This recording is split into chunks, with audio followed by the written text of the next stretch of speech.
You remember your little lemon Mm. Still can't pick you up and throw you in the air yet. Oh, Not on any my chance. legs. What do you think this is? Hobsess has come up massive. Oh.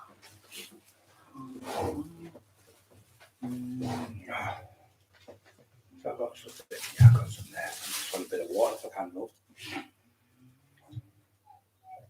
Silent night. Holy Emma Noel, Oh, Noel, no. Fuck off, you Noel. God is the king. I hear that song. Right. I don't know what I like. He's got the whole world in his hands. He's got the whole world in his hands. He's got the whole world. He's got his hands. He's got the whole world In his hand. He's got you plants and me, the brother. creatures. In his hand. He's got the you plants and me, the brother. creatures. In Piss his off, you're hands, ruining he's my got song. The plants and the creatures. In his hands. He's got the whole world in his hands. He's He got makes you. everybody happy. She ruins everything, doesn't she? Ruins everything. She said to me, I'll come home, we'll be fish and chips. She brought me a fucking parmesan, it was rotten. Fucking stinking. You know them ones that are all gooey at the bottom of your belly? Like, oh, fuck. I was thinking brown sauce, salt and vinegar, nice crispy chips, crispy fish and all that. And Bobby went, yeah, just throw it on like fucking Igor. Yeah, buying. And I'm like, where's the fucking fish? It's a done one. You must have swam back off. Oh, you only got your parmesan. Fucking cutting you, you're the kid, you got a crisp. You expect to get a PlayStation, you get up, you got a fucking jigsaw or something. Devastated. He's got you and me, brother. In his hands, he's got you and me, brother. In his hands, he's got you and me, brother. In his hands, he's got the whole world in his hands. He's got everybody. In his hands, he's got everybody. In his hand, he's got everybody. In his hand, he's got the whole world in his hands. That's that song. Then the other one, If I Had a Hammer, is another great one. I know I'd hit with a fucking hammer. Yeah, seen this video today that was put up with Simon from Wakefield, who the fake author met. You've got to watch it. The stuff she's got on there, and then she's got the proof where he was sending gay rape porn fucking videos to Simon with these black lads. I messed about with a young 14, 15-year-old kid on it. He's totally fucking sick in the head, he is. He's going, I've been getting trolled all these years. No, you've been trolling me when I went in hospital, you little coward. You didn't dare do it when I was out, when I was fit, but he did it when I went in hospital. He's been doing it for 4.5 years. And everything's coming up. The karma's coming to you every day, thick and thin. And your little daft merchant, you've got your wife to get your strike took off from Mr. Bull, didn't you? So that's the only one who's bullshitting you up, isn't he? Them two. So without them two, he's finished. So he's got his, believe this or not, he's got his YouTube strike took off. How the fuck can you threaten to kill someone, threaten to murder someone, threaten to shoot them in the face, threaten to smash their head with a hammer, and you report to YouTube, they take it down, then they put it back up? They're definitely waiting the cops then. They're definitely waiting the cops. I know people, look at me. I know people have been struck off just for daft little fucking saying something. I'll be at your house in the morning, something like that, and they're getting struck off. So he's had it took back on now. Then he's now 20 files send an official topic talk and get the police on you for putting videos up about me. No, you can't get the police because it's you talking about yourself. It's not us doing it. It's you on your own talking about me in the day, saying how good I was, there was this, that, and the other. It just makes you look a compulsive lie. The video, you must watch that official topic talk. The beef between Cockerill and Boyles. Have a look at it. Even if you fast forward to the first bit, just to look at the bit with the yellow t-shirt on, about 15 minutes he is, and all he does is talk, Brian was this and Brian was that and Brian was this. There's nothing to do with any trolling. He's a good guy. He's always helped kids on the street. He's always helped old people. He never hurt any innocent people like me and my wife. We think he's marvellous. We think he's great. All the fucking shit. That's to entice you in, to get you feeling good and make you feel good. And then he cuts the ties with you and starts slagging you. Well, he did it with Simon, see. So Simon, he said to Simon, well, Simon's 6'4", about 20 stone. And Simon was working with him and he was taking him around places and showing him this and showing that. So he tried to get a fight between Simon Ambler. Was it Simon Ambler called? I think Simon Ambler from Wakefield to fight Dale Brennan. I know Dale was had stage 3 cancer. He only had a couple of months to live. He really had a bad day to take his organs out and wash them and put them back in. That dirty bastard was saying, He's raped loads of young boys. He's a nonce. He's a paedophile. He rapes kids. This is what he was saying about fucking poor Dale.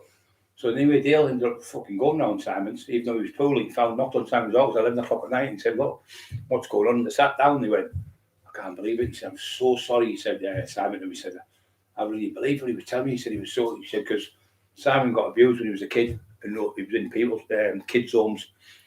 So that dirty bastard started when Simon spilled the beans because he went, "Go to Brian Cockerill's house." He said, "I don't know his address." He went, "Here it is." So we've got that on the computer from Jamie's phone and his computer because when he's doing it, his phone's running out. But the phone's got Teddy Dixon's name on it. Joe Livo from Park End, who chased him off the estate for selling smack. It's got my name on it. It's got Marty Joseph Taylor's name, Tommy Harrison's name. So it's got their names all middle of people. So it's his phone and it's got his own number on. Jamie's number's on it. So he says, "Offer Cockerill out." And what? He said, "I don't know where he lives." He said, "Well, here's his address. This is his car registration. This is where he lives. This is his dogs." Told him the dogs and everything. And he said, "Go to the door and offer him out and be deadly serious."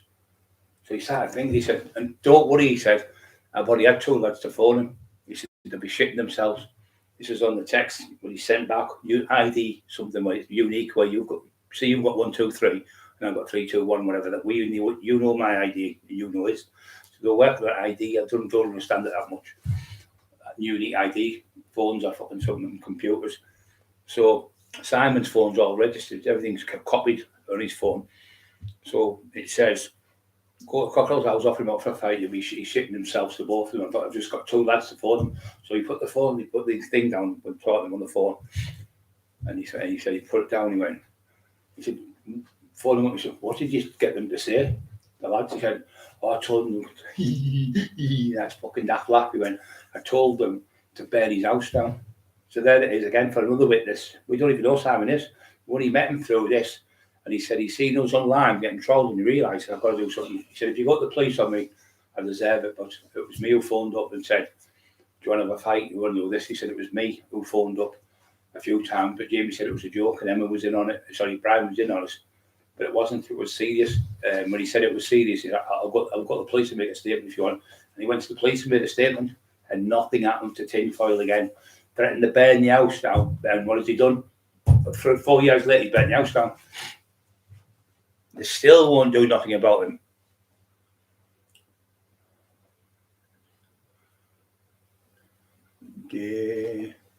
Jimmy B in the house. Lenny, 2023, wishing out the gap. Whistling out the gap. Sharpish. I'm lost there. Juno class. Juno, are you alright, mate? The team was with Juno class. I don't know. Timmy B. Dom, you okay, Dom? Hangman Audit, you okay, son? Freedom, another great lad. Simon Page. Simon Humble, I think he's called that lad. So what happened when Simon got abused as a kid? So he said, "I'm getting the police on you." To him, he went, "Get the fucking police." So get the police. I'll give all the proof to the police. So let the police. He never got the police on him, but he'd know the blackmail. I'm getting the police. So he said, "Do you know when you were getting bummed in them care homes? When you were getting bummed, you used to like it. You were getting 4 and 5 men bumming you at the same time. You used to love it. The same as give me, the same as give Terry, the same with Matty Turner, same as fucking Kev Kilty, same with Carol, same with everyone. Why is all these people from all over the country coming saying the same things? I'm going to burn your house down. I'm going to rape your dad. I'm going to bum your dog." It's all the same MO every fucking day. If you watch Simon, if he's on here today, you'll see him talking about it, and he's just a lovely man. And he said, "Oh, he's laughing at me because I got raped as a kid off wardens in the care home I was in." And he told him his story, so he used his story against him like he did with me about my brother being raped. Laughed at my brother being raped, saying I used to sit and watch him get raped. I used to like it. He's not he's round the fucking bend. He's totally round the bend. This country. He wants put away in their nut house for the safety of the public and his own family. Now we know why his own family won't have him in the fucking house. Mucky Mickey. Yeah, that's that daft cunt. That's the divvy cunt, that. That's that divvy little fat, greasy fucking turd of shit. And he said, what he's trying to do, Simon says, he's trying to get Brian to bite, so he says something, so he gets locked up. And he tried to get me to do the same. He was doing things like that, insane. And so that's why he was sending him all this gay rape porn, or these black African lads having sex with somebody else. He looked like about a 14-year-old kid. And he showed me a mitten about 10 seconds. I go, oh, yeah, I can't watch that there, Simon. And I turned it off. And then he fucking vile. And then he sent it to me and Emma. Sent them gay rape porn. And that's against the law. You're not allowed to do it. You're not allowed to anything to do with rapes. Has to be reported to the police. And the police have to investigate it. But not with him. He went to West Yorkshire Police or something police. Simon, give them all the statement, give them all the proof that he'd been followed up. They said, oh, we lost the statement. And it's strange. And he's trying to say, he said, I find it very strange how we could lose all these statements. It keeps happening all the time. Because we all know now, we didn't know 4 years ago that you were a fucking police rat. There was rumours, people were telling me, and I thought, nah, I think he's fucking on the twist, but I don't think he's working for the police. And then when he did 2 books on 2 different high-ranking police officers, I thought, fucking Monroy, like Del Boy says, you are a fucking rat. But I've got no one else trolling me. There's only him every day. You can see it's the same fucking MO every single day, the same bullshit as you come in here every night, the same crap. But I tell you what, the channel's flying, guys. I just want to say thank you all. Praying to God last night for everyone who's on here, thanking you all in the Lord Jesus Christ. I think we've definitely got an affinity with the Lord, this channel. I think a lot of our people have been coming on here and they've been saying, I've been praying to God, I've been doing this, and I feel better. I've been listening to your stuff, Brian, I feel a lot better. I feel down. If anyone's feeling down, any one of you here, I don't care if it's 4 in the morning, 5 or 6, 7 in the morning, text me. And if I see your text, I'll come on, I'll talk to you. I don't give a fuck what time it is. I don't care what day it is. I will talk to you. There's no way I'm going to let you down. I'm not going to say it. I'll help you and then let you down. I might be asleep, I might miss it, but I'll see it in the morning or whatever. But I'm usually awake because I'm fucking one of them. I've trained myself. The least little fucking noise I wake in a second, like a fucking bloodhound. You've had to be like that to live like that. The life I lived, where people try to shoot me and fucking kill me in the old days, every other day of the week. I never stayed in the same house for more than one night. I'd have different flats and houses all over. But the money I was making was astronomical. But anyone can tell you, in them rave clubs, the ecstasy, what happened, there was a biker gang, I won't say where in the country, a massive biker gang, about thousands. And they come up in and the lad was about 6'6", massive, big fat lad. He's on a deal for but for £10,400 of cannabis. They were called soap bars in the old days. It used to be look like a soap bar, and there's 36 ounces in a key, 9 ounces in a 9 bar. That's why it's called a 9 bar.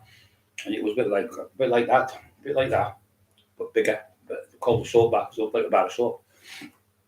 And you deal with that, and people cut it up in bits. And what they used to do, the old days, only the old school will know this.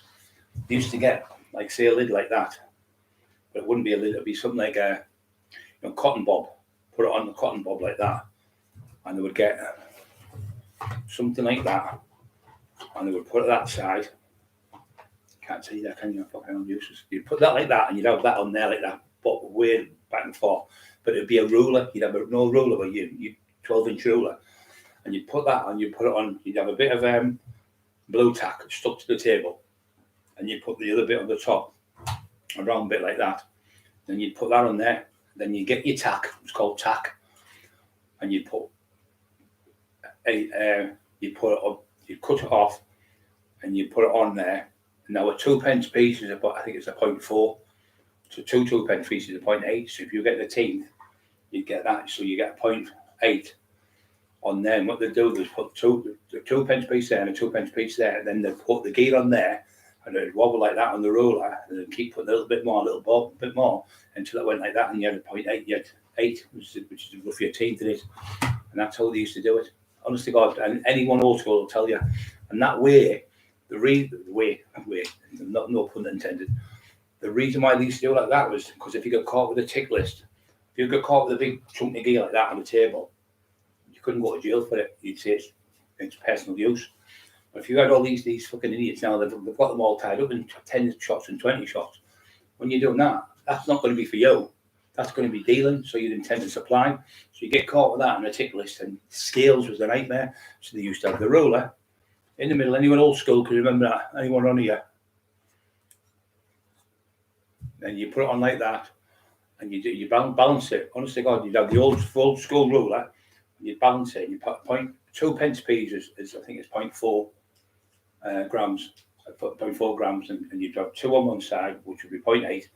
You put the roller in the middle and balance it, and obviously the 0.8 would go down, and you put the gear on until it balanced out, and it'd go like that. You might not get a spot on, you might be off by a quarter of a gram or something like that, but it was a brilliant way to do it, and you never got jail because they couldn't do nothing because the door would go in. By the time your door was in, just throw the ruler on the bottom floor where the kids are or something, or have it at the back where the kids play, and very hard to get caught. They'll take the gear off you and do you. Sneeze 40 times in a row. Well, he's done it. Yeah, he's done it. If you look at on the tinfoil, he's on a show called Paul Suggett, and they're doing a documentary with, I think Paul Venice is in it, for Lee Duffy, and he's on there. He's got a top one. It's all fucking coffee stains and everything, all over stinking. He sat there, his hair's all over like that. He's picking sleep out of his eyes, big lumps, it's like all dangling green sleep out of his eyes. He's been on that brown stuff all for 2 or 3 days, you can see, and he's going. He yawns 17 times, I think it is, in a row on the thing. 17 yawns. Yeah, I saw you since sneezing. Sorry, 17 times he's yawning, and he's lying like he's roaring like a lion because he's knackered with the gear when you come off smack. That's what it does. So he's even on there, off his head, making documentaries. Well, it was a tin pot one. Never even fucking sold 100 fucking. Nobody even had bought it. It was shit. He does a documentary in 2 days. I did the one with McIntyre, 9 months it took to do. You can't make a fucking documentary in 2 days. Well, he can, but the shit. Timmy B, old goth, Blue Angels. Timmy B sounds a nasty one. Stop your talk. Timmy B, hope you're well. Yes. Timmy B's well and all's well. Simon Page, 14 time. Yeah, if you have a look and you'll see him, he's going, all that yawning shit. And I said, well, what's all that about? He went, he'd been off his head on the gear for days. It's a come down it's a known come down. I didn't even know. Somebody said to me that's what it was. I thought he'd been fucking just been up on the drink and stuff, but it's not. It's that shit. Imagine going on the thingy. He's got stains, big stains all over his tops. Fucking stinking. We better snoop and all. He had a pair of tracky bottoms on. They were that much short of his legs. He looked like Robinson Crusoe off the beach. When he gets washed up, Robinson Crusoe, he's fucking like on a, what do you call it? Desert island. He looks like a fucking tramp off a desert island. He's that big pot belly and he's behind the legs. He's like that, drinking. Fucking hell, what an embarrassment. So we finished him that night and then he did it again.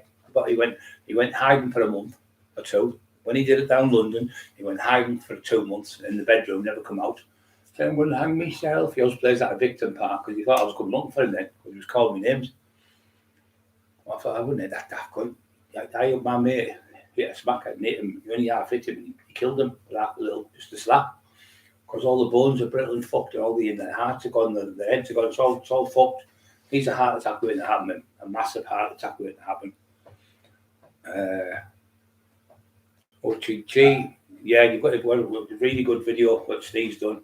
It's him doing the video, but it's tinfoil grassing himself up because I said, I've got a brilliant guest on tonight, blah, blah, blah, and I build it up. I said, a great guest on. He's known me for about 4 or 5 years, which was in 4 or 5 years. And he's going to tell you the truth, what really happened about me in the 1990s.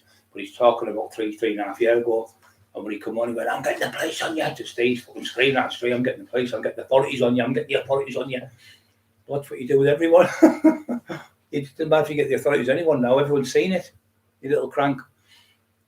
Timmy B says, I spit my tea out every fucking time you do it. He said, I fucking end up fucking he said, I end up fucking drowning myself with red hot tea or coffee. He said, every time you come on do it, he said, I piss myself laughing. Fucking Robinson Crusoe washed up on the beach. Fucking, he doesn't ask pieces of eight, pieces of fucking brown, pieces of brown. Okay, now. And then he's denying it, he's on stuff. He's fucking insane. He's on there, he's going to them. They're all going, give Brian the mic. And the snooker on, they're going, I'm just bullying him. I'm just trying to show you who he is. But we all fucking know Brian Cockerill. We were brought up in the fucking legend of Brian Cockerill. We all fucking know him. Why do you think we all bought the tickets? We haven't come to see you talk shit. We want Brian on. Give him the mic, screaming at him. In the end, our church leader had to take the fucking mic off him. Then he got it back off him, stole it. I'd come back to him. I'm talking on the mic. He went, oh, no, had a hand come. He grabbed it back off me, started talking again. It was like fucking something off the fucking Klingons. Couldn't understand the word he was saying. And Brian doesn't lie. You mean Brian doesn't lie? Fucking hell. Brian doesn't tell lies. Brian tells the truth. For the next hour, Brian's going to answer every single question. That's what he was talking. I'm fucking embarrassed of this. And Maniac was stood with me. He's a great lad. No, Bobby was like that. And then he got these tablets out. He'd already had them. He already had about fucking half a dozen before he went. And he went, started drinking diazepam tablets. 5 milligram ones, them the fucking ones you get from Afghanistan. He pays 20 quid for 60. I think they're 10 a strip. And you get 20 in a strip. If he gives them 30, 20, 40 quid, I think you get 60, I think it is. Something like that, you get 60. And she said, oh, just them, he'll be all gone there. When I was talking to his missus, started staying when he used to go for the hour and go to the drug doors with him. He said to me, oh, can you take me with me? He's really bad, I have to go and see him. And I haven't seen him for ages, so I thought, oh, okay, mate, I'll tell you. He said, he's one of my best friends from school and all that, so I'll go to down Middlesbrough with him. Pulls over, me and Terry went with him, and we were going to do a bit of a documentary. So we go, and Terry went, he's taking his fucking damn shit with here. I'm going, I remember looking out the window, was one of them masks, you know, for Scream. And a mask Scream, the film. But that film, that one. So I was going around the corner, and there was an off toys in there, and the off toy buying alcohol. And I goes across the night, are you Brian? I haven't seen you. He said, the last time I seen you was at Sean Day's garage, which is my mate who comes on. He said, I remember seeing you. He said, you were like that. Fucking huge. He's still massive now, this is before me up. And he said, you went on the bag. Sean had a big bag up from the garage. He was in the garage in Lingdale. And you went on the bag. He said, you were moving around at like a middleweight. And you must have been about 23, 24 stone. Your fucking hand speed was destroyed. He said, and I held the bag for you. And I was nearly lifted off the floor with the bag. He said, fucking power. He said, I'm because he's got all boxing things. He boxed himself, amateur. And he had all the boxing stuff. He knows everything about boxing. Proper, that's his sport. He loves it. I mean, you just move around that bag. His feet were just gliding across the floor, just fucking skipping around it. He said, I've never seen anyone that big move that fast. Never in my life. And I've seen thousands of people on the bags. He said his own boxing gym, he said. But he really nice lad, but he said, I said, where's he? He said, Brian, I'm not going to lie to you. He's on them fucking Subutex every day. I said, what the fuck's Subutex? I said, pharmaceutical heroin. Never heard of it. He said, remember the Temgesics in jail? So them little tiny things that were like saccharins. He said, yeah, them. I said, everyone was thrown up on them. He said, yeah, well, that's them, but these are about 10, 15 times stronger. I went, okay, now. He said, I said, what? He said, you'll come and get 40 off me. I'll be back 3 or 4 days later for another 40. 40. And he said, well, one of them's about 10 times stronger than them little Temgesics. Used to get in jail years ago. I've seen them on them. I was thinking, no, they're one of them fucking things. Fucking smack. And he tried to get me on the court that night, and we were there. The travellers were there, and it was fucking shit. Oh, Emma was unreal, you know. She's got like this built-in fucking code. This built-in like that antenna. So I stood there, and the next minute, Emma's, what are you doing there, yo? What are you giving Brian there? She's like, he's going, I was just going to give him a bit of gear. He doesn't take coke, Jamie. He's been off it for ages. And then the next minute, gypsies were right over the other side, about 10, 15 gypsies, nice kids. They were saying to him, sit down, you fucking muppet, before I knock you out. They were going to batter him. And then what did he do? The Hartley pulled out to come in with Jamie's friends. And about 12 of them in the 12-seater bus. And then come in and went, I went, here's the monkey hangers, we drive, we love you and all that. Great lads, all about 35, 40-year-olds. And the next minute, when the gypsy said something, and Emma's ears are unbelievable. So the next minute, she came flying over and went, he doesn't take coke, yo. To the travellers. They weren't being nasty to draw a line or like I said. She went, he doesn't want to get away now. And then the gypsies went, oh, fuck that. He said, Brian's not the best fighter in here. Emma's the best fighter. Everyone just started laughing at the place. All the gypsies loved her. She wouldn't let him. She said he's not on drugs. He's been off them for months. So this would have been off for about 4 months. She could hear right over the other end of the fucking place. It was unbelievable hearing. It's like got a fucking, you know, like ants when they've got an antenna on. It's like one of them. Straight over. What they're doing here with you.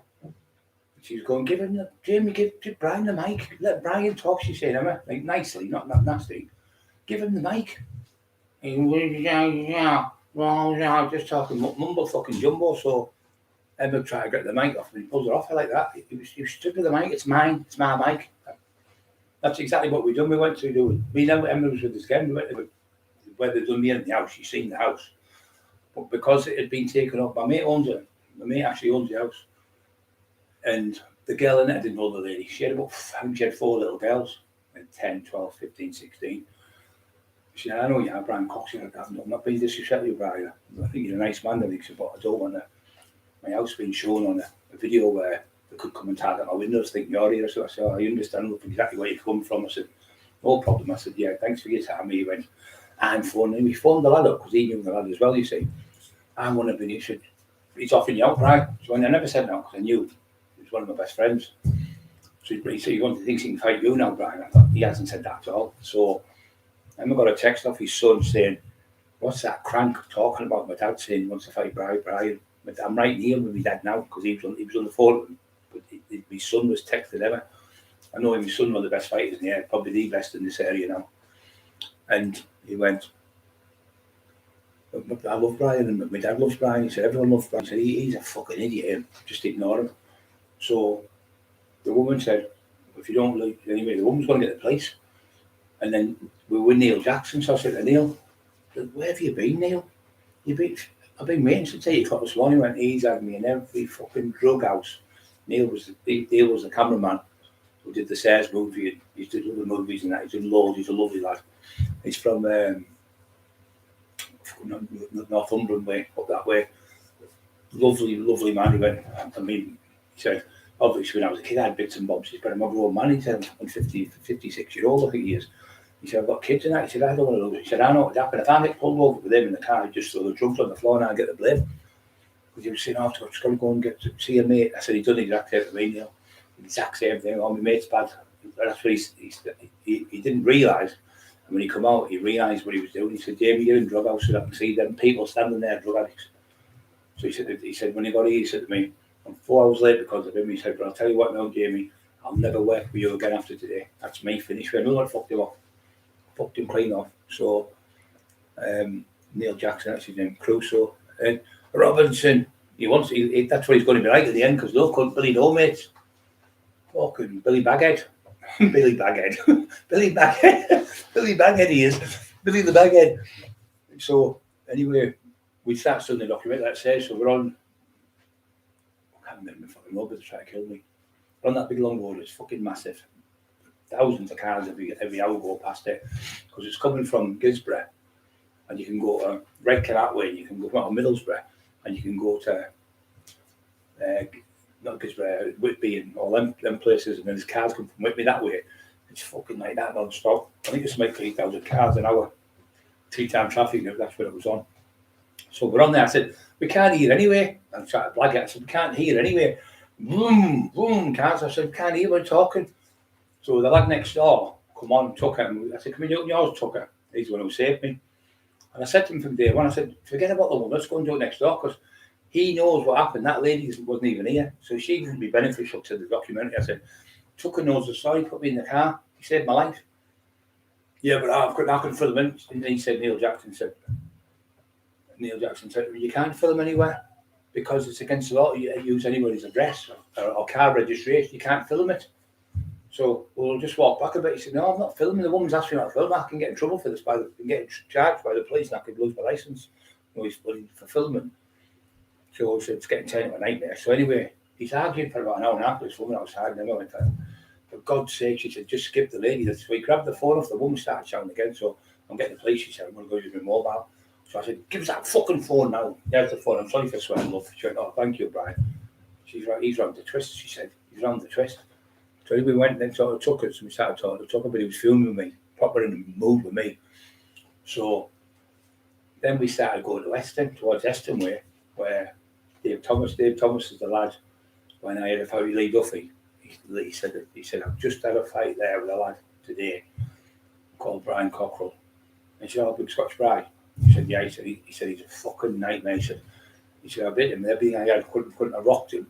He went half down and he got back up. He said, fucking nightmare to Dave Thomas. No, Dave said, no, you must have hit him wrongly. He said, no, I hit him with everything I had. I hit him with a whole lot. Couldn't knock him out. And he told loads of people the story, Big Brother Authority, Carol, his missus, and other people the story, but he tries to change and say, Lee knocked me out again. I had 4 fights with Lee Duffy, he said, and I got knocked out 4 times. He's fucking round the twist. He never even knew Lee. He was at school when we were running the town. So we're there with him then, and what's my story about? So the lad, I know that now. Just trying to think what I was talking about. Yeah, so we're with him. So we goes to Tucker's, and Tucker's tells the story. And I honestly thought, he said, Brian wasn't going to make it. There was that much blood he'd lost. It was all over him. But he was still standing on the wall, he was leaned over the wall, but he was still standing after the fight. He said, I can't believe that he was still on his feet. But he was still wanting to fight the fuckers. He was still shouting at them. Anyway, he said, I got him in the car, took him to the hospital, and I left him. I honestly thought I would never see him again. And he's telling the story. I thought, well, that's a pretty baggage. So that's a better story, I thought, than the torturing the woman. So Tucker's a lovely lad who saved my life, and Buster took me in a taxi. He took me out, so he was going to take me in a taxi, but I was massive then. And I was in the car. They could hardly get me in the fucking car. It took about 20 to 30 minutes to get me in the car because of the size of me. But they had to take all the blankets out and put them in the car because it was a new car they had. So I took me to the hospital, stayed in the hospital, got stitched up and everything, never said a word to them. I've just had a little Red Bull. I'm on a holiday. I've just had a little bit, about that much. All I do is a bit because I'm like that. That's why I'm doing more lives longer. Because that daft little Red Bull, because I'm not on no drugs. I've never had no drugs for fucking 4 years. It come at 4 years. I think, is it 4 years, so many months? 4 years, 4 months, is it? Is it 3 years, 4 months? I can't remember now. But I've been off at that. I think, 4 years I've been off. So he's going, that was what he says. I'm trying to think, I've lost my story again. I'm trying to think about 4 stories in one. So anyway, that was it. So we go to Dave Thomas. So Dave Thomas, he went to Dave Thomas, tinfoil went, do you know Lee? Yeah, I knew Lee well. He said, I knew him all his life. He said, I used to play at school and we used to have fun fights. And later on, when Lee was talking to Dave Thomas, Dave said, you remember me at school, Lee? Because he used to have fun fights and Lee was fighting him. Dave used to get the better of him because Dave's a fucking big lad. He's about 6'4", maybe 20 stone.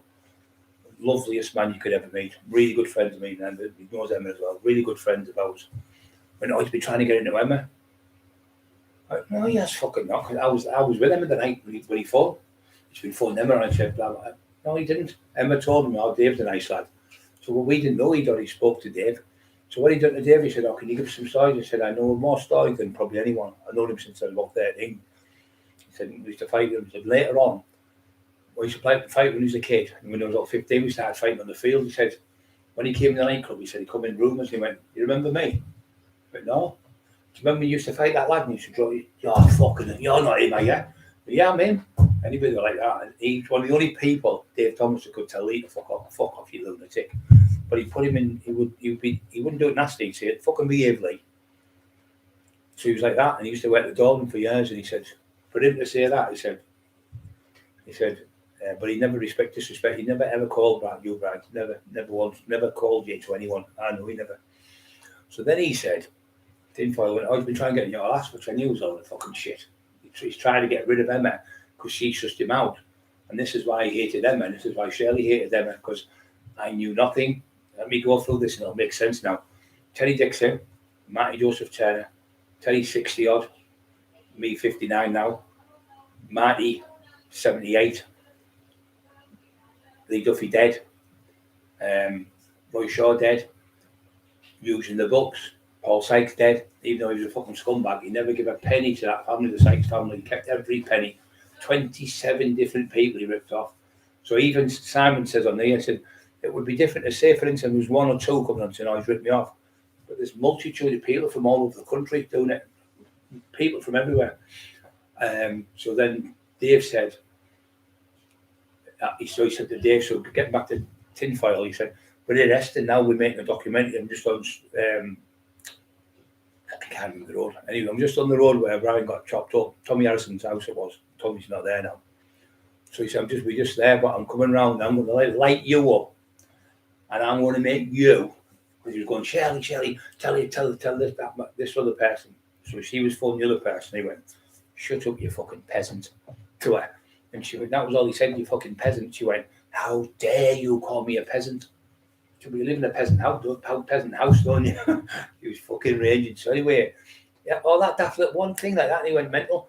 But it's just an excuse to argue, trying to get me to have a fight with this lad. I thought, I'm not fighting with him. I've known him for fucking 30 odd years. So then Dave come on, another lad trying to get me to fight with Dave now. So there's two different people in the same day want me to fight within about 20 minutes. So he thought because he had me, he could do what he wanted. So then he said to Dave, I didn't know he was texting Dave, he wasn't phoning, he was texting to him, around the corner from Eston now, I'm coming around there, I know you've got a caravan, your caravan's getting burnt out, I'm going to video a Brian Cockerill fight you 1-1. He said, Brian's going to break your jaw and stamp all over you and knock fuck out you. So Dave then contacted Emma and said, I'm going to have to go to the police, I can't fight Brian Cockerill, fucking hell. And I thought he was my friend, and I didn't think he'd do this to me, and really, really believed, because he's so good at making people believe he's a fucking little rat. But Dave said, I'm going to have to go to the police, I've got my kids here, I've got my grandkids, as if I get somebody with grandkids at the house. That scumbag had that man terrified at the house. So he's going to get the police anyway. So I said to him, I'm just going to go to the toilet, got the phone off him. I said to Dave, it's me, Brian. I said, Dave, I apologise profusely, mate. He's a fucking crank. He's off his head on fucking Subutex and Diazepam. He's stinks of alcohol. I said, I'm really sorry, Dave. I said, it'll never happen. I told you, mate, when you come to my house, Dave, and he told me loads of stories about Lee and told me this about him and about Carol. He knew Carol and everything about loads of things with Carol and that went on. So he said, listen, I'm there, he's a friend, mate, I'll never betray you. So we ended up making a good friend. The only good thing about this is we met people like Carol Edwards and Dale Brendan Hyde and Simon Amber and all the people we've met. And they've all come on board an official topic talk, and you lot guys all know the truth now. For all this time we've had this fucking shit, because he had people really convinced. Now all the world knows what he is, a fucking compulsive liar. And there's an old saying my mum and dad used to say, and my mum, listen son, it always comes out in the wash. It's an old war saying, meaning like when you get socks lost and lose this, that in the wash, it always comes out in the wash. And this is what's happened now. Everything's coming forward, the statements are coming off people, the video evidence is coming, the ones in wheelchairs calling me. I mean, I never called him in a wheelchair, he's lying. I never offered him out in a wheelchair. But you seem to do the right. Just can't stop lying. He's the biggest fucking liar on the planet. And she's horrible. She works for the City and Vice Bureau, and she's egging him on. If that was me, right?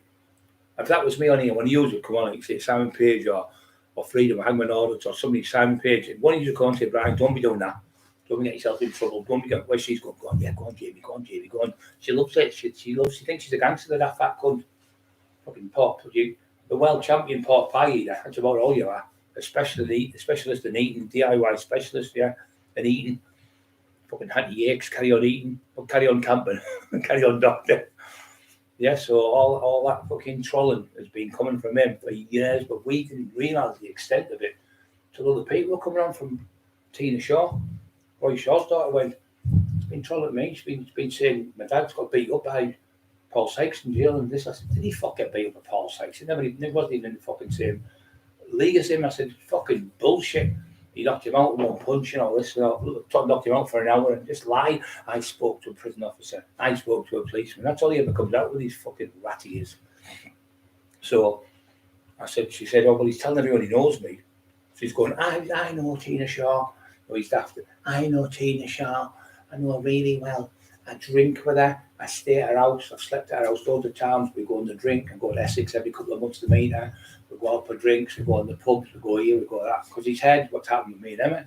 So he wants to be, because what I've got done, he wants to copy. You see him doing that boof, boof, boof thing. That's me when I come on here doing that. I was doing messing about. You know, come on. So you see him when he was in the down London, boof, boof, boof, Brian. You can't even fight your dad. Go to school, mate. Why did you hide in your bedroom for 2 months and not come out then? Hiding in your bedroom. Why have you run away from Teesside and hiding in Newcastle? You're going to fight me. And why are you hiding why have you fucked off the Leeds now? Police safe houses. You've been to the police, they've already told us you're on the phone to them every single day. Yeah, you're weird that exact. You know what, to me? You're not the best person, you're about the millionth in. He's the biggest fucking weirdo I've ever worked out in my life. You can't stand the cunt. No one can stand him. All like my sister, my nieces, my aunties, especially the women, people who watch it say, well, I can't stand his voice. It goes through me. I said, even all the men can't stand his voice. I said, it's a bit like, you remember Jaws? And they're all talking, screaming, shouting, the shark's going to kill us. We need to get away from here. And they're on the island in Jaws. Probably been fucking Paul Sykes' shark. Out swimming the shark. He said, what it is, he said, the man comes in, it's Richard Dreyfuss, and he goes, gets the chalkboard, and he gets his nails and scratches it right down the wall, right on the board. I can't see the name of the board, can you? Fucking hell. That coloured board. Wait a minute. Maybe I might get away with it, you look. It's fucking pathetic, isn't it? That colour board. Fucking balmy. Racist. Racist because you say that word. It's fucking getting mental in it, the world.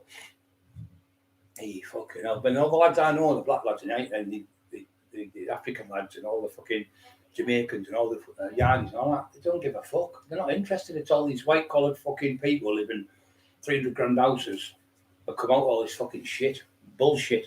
Please hit the like button, stream, I'm telling you. So anyway, getting back to him, he says, the day I'm going to light you up when Brian comes around.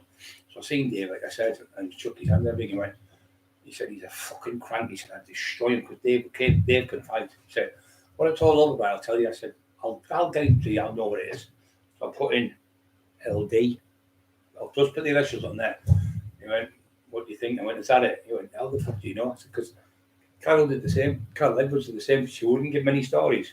So he tortured her for years. 6 years that lady got tortured. When we went to see Carol, we went to talk to Ranger upstairs to leave her.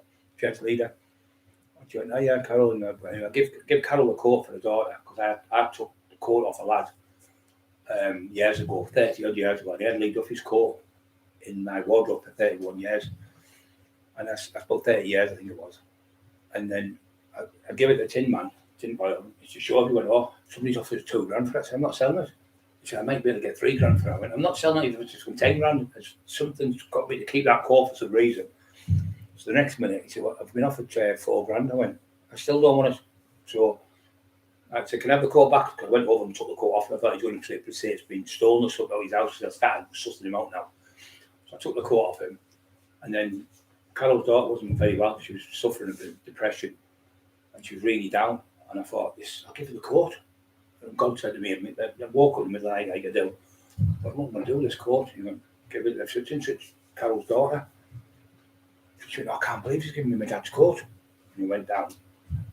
Then with me and Bobby met Carol first time. I think we met them.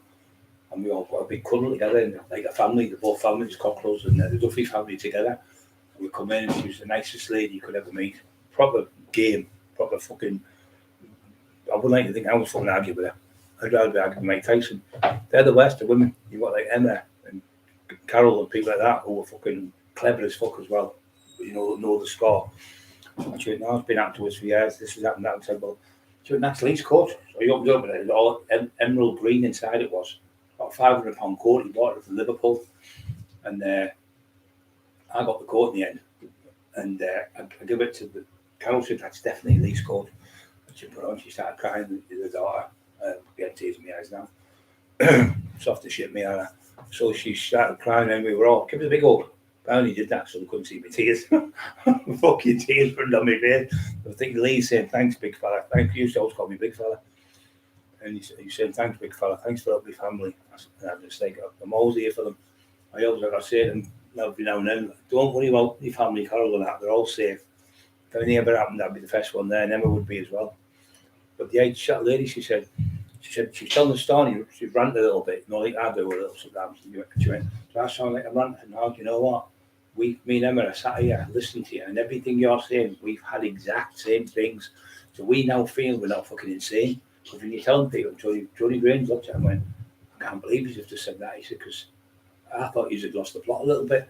But now I've seen all the stuff with Carol and with Dale and with Simon and this one and that one. He said, he's definitely demonic. He's definitely demonic. Definitely on the twist. So anyway, I ended up being best friends. And all she said to Carol was, he went to her and said, oh, you were Carol's. So he had bed there. Carol, you were his partner. And you've got the mother of his children. I'd like you to give us some stories. I've heard you've got lots of stories. Carol said, I've got stories, but they're my stories between me and my partner to do with me. And if I'm going to do a book, I'll do a book myself. Well, I can do that. I'll probably the same shit. The platform I can put you on, I'll rip you off.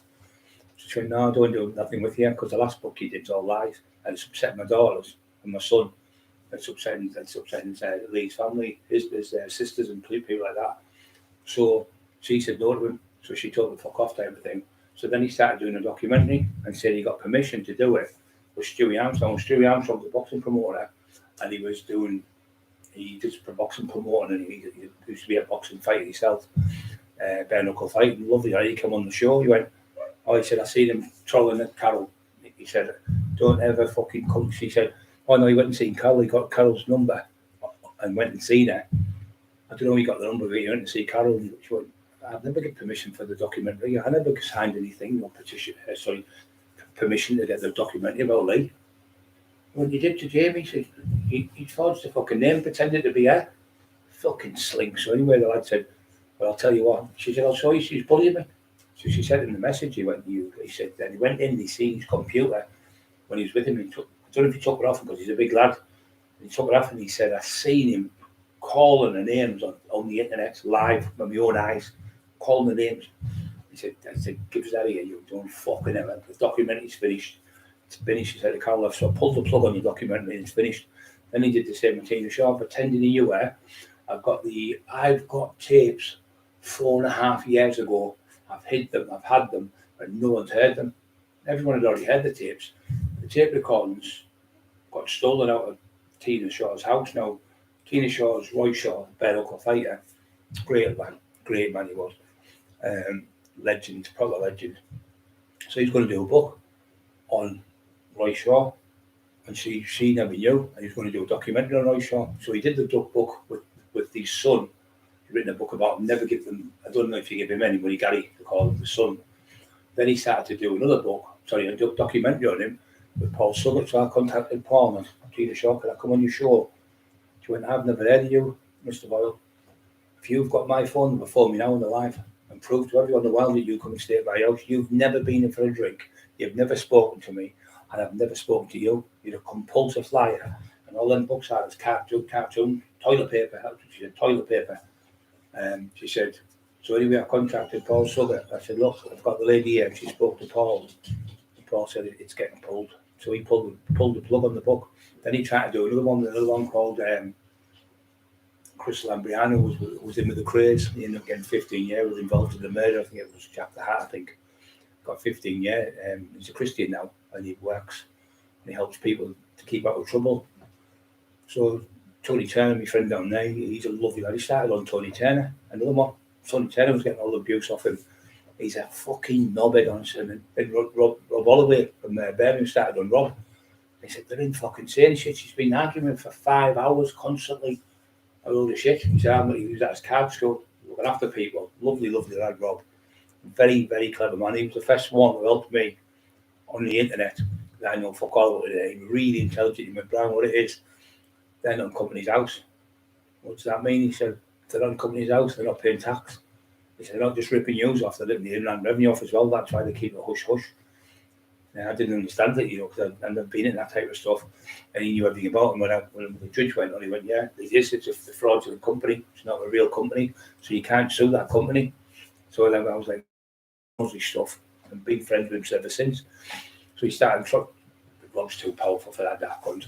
And anyway, and then Tina Shaw, when she did the video, she said, I can't thank you enough. I feel so rich to relief.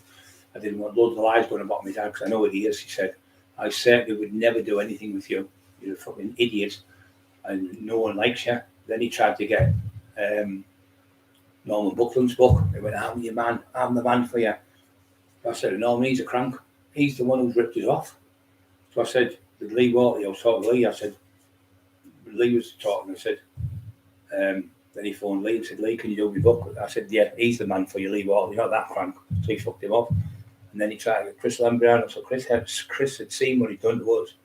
And Chris went, I'm not doing any books for you. I've seen all the messages you've been giving to Anne Cockerill and Emma Cockerill. The Christians the same as me, and we Christians stick together. He said, I'm not doing any books with you. And then another one called Ronnie Knight, I think she was called, one of the Richardsons, or Ronnie Richardson, Ronnie Knight or Ronnie Richardson, I can't remember her name. Ronnie Richardson, I think it was. A lady, she contacted her and said, look, I've heard all the stuff he's been doing. He's asked me to do my book. I pulled the plug on it. I don't want nothing to do. That was another one that got stopped. And then another lady came on. the one who was the thingy Calvert, I think she came on. She went, "He's nothing but an absolute arsehole." She said, "What an evil man he is." Him. She said, "You be strong, keep going." So we're getting texts from all, and that's where the mafia lads started coming on from America. Don't fall into the plan. John Elite said they're trying to do it with me. They're trying to get you to say something stupid so they can let you locked up and put you in jail. And that's what John's been getting for about 10 years. Lovely man, John.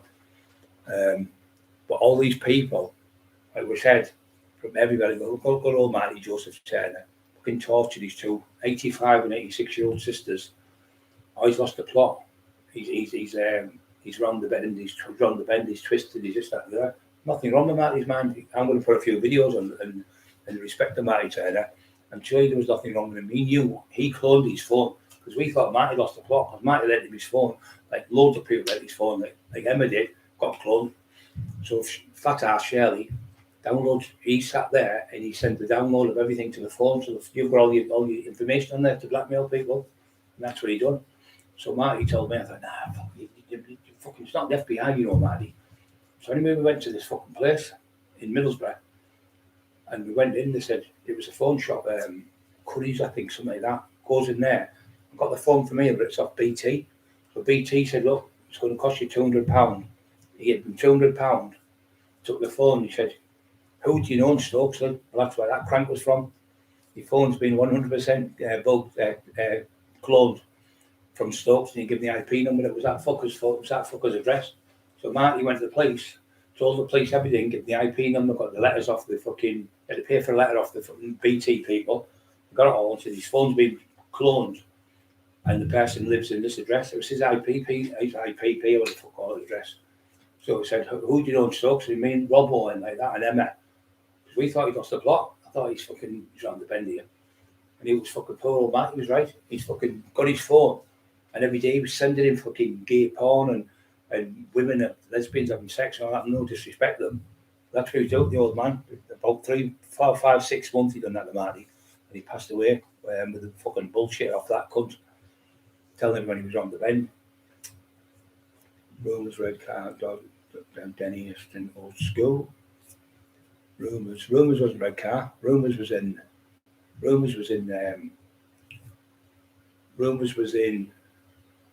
up the stairs near the train station. There was Vickers Well there, under the train where the train went, the bridge, and then you go on the corner, and then there was a big massive.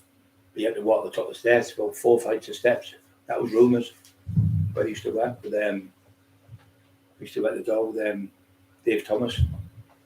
But he come round like I said to Dave, and he went, "Oh, thank fuck, he thought you wouldn't do this to me." I said, "I wouldn't do it." I said, "I didn't think you would." I knew in my head, but because you were on the corner and my grandkids are Paddington Bay. I said, "Well, Dave, it's all going to be like that." And he always like, text us every now and say, "How you doing?" But he said the same. He's just trying to get you to do something so you get locked up.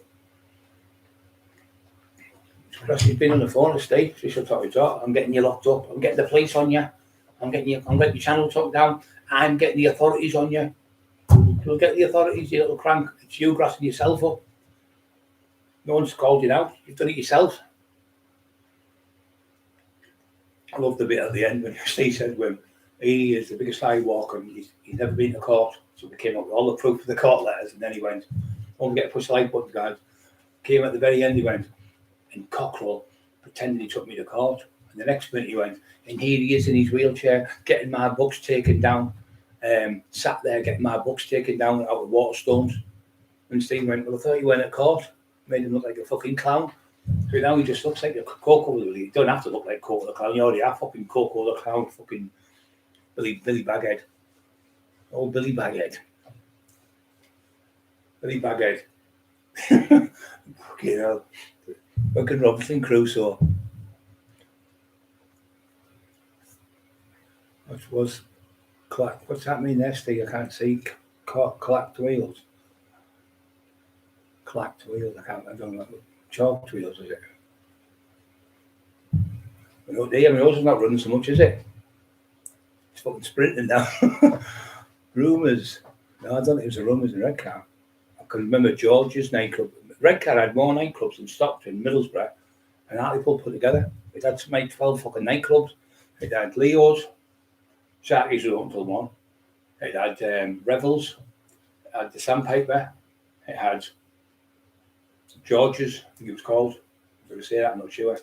That's 5. It had the top deck, the Mayfair, the Sandpiper. There's 10. What else? There was 11 pubs, 11 nightclubs, 11, 10, 10, 10, 10. Oh, the Bulldog, yeah, 12, the Bulldog, 11 nightclubs in a little tiny village, a little tiny town, about 10,000 people there.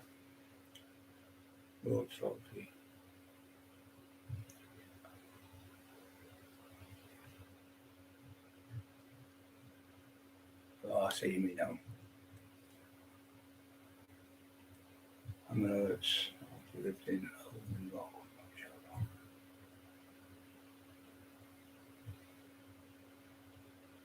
Lived in Roswell, fucking hell, what we're on about now. Lost me. Eggbaston. It's Eggbaston, I think. I've heard of that. I think there's a race course there, isn't it? Eggbaston. Sure there is. Yup, old stomping ground. Yeah. He has no court cases. He is in his wheelchair. Yeah. He even went in a wheelchair for defiance to say, "You'll never fucking beat me." I'm in the wheelchair. Emma was having to push me there. I'm stood there like I've gone, "Took your books down." And I'm at the shop going, "Your books have gone like that." He's fucking raging. He was. "How dare you take my books?" "No, they're not your books. You give us we give you the stories, our stories for you, and you never paid none of us. You paid us for about 3 months. I think I got 26 quid. No, 56 quid the first night, and after that I was getting 20 quid a month. I had my first book signing, Steve Richards. I did the book with him. We did it in. It was called Bookworld in the bus station. Little Bookworld it was called, and the girl was called Donna. She moved abroad. What she moved to? Malta. She moved to Malta with her husband and her kids. And I had an agent called Tony Nunn. Sean Dagon on here. My mate got him for us. And I had him as an agent. And I went in there and I did the book signing, and I sold 601 books on the first day, or 650 was it? 650. We ran out of books. People came from American lads who played basketball, but they were from America, but they lived in London, playing the basketball team in London. I had people from Poland come, people from Australia come, but they were already in the country. The people from Germany flew over, and we sat there and I did 650, and then I did, and the next week I did another 700. So I did 1,350 books. And it said in the paper, the taxman out sells page 3 models, Jordan, the price, what's he called? Jordan, what do you call it? And the Jordan was a Jordan Price, and Jodie something. The 2 page 3 girls were always arguing. I outsold them. One of them sold 50 books, one sold 30. So I hammered them. Katie Price, that's it. And Jodie something else. She was there. She did a bit of bodybuilding. She was really good at the bodybuilding as well. And I outsold both. I was in the Daily Mirror. The taxman outsells 2 page, 3 page. Jordan. Katie Price was Jordan in the year. And then Jodie something. Jodie Marsh is it. Jodie Marsh, that was it. Outsold them. And I did that book. And I was getting £1,500 a month.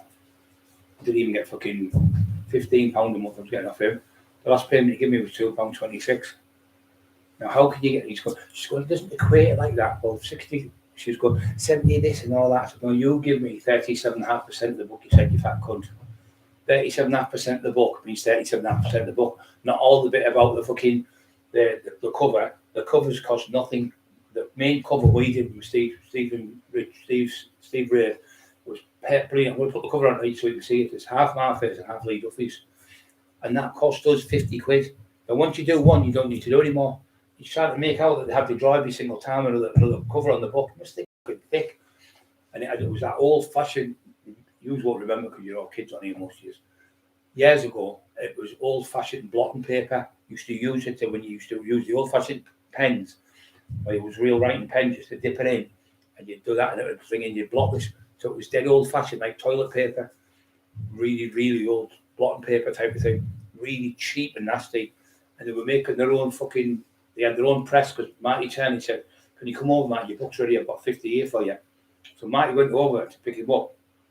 Brendan, who was the publisher, went over, he got there, it was pouring down, it was, he said it was, I can't remember if it was Saturday or Sunday, I know it was the weekend. He said, I got there and he said it was a big long building with about 10 other buildings in it, so like units type of thing.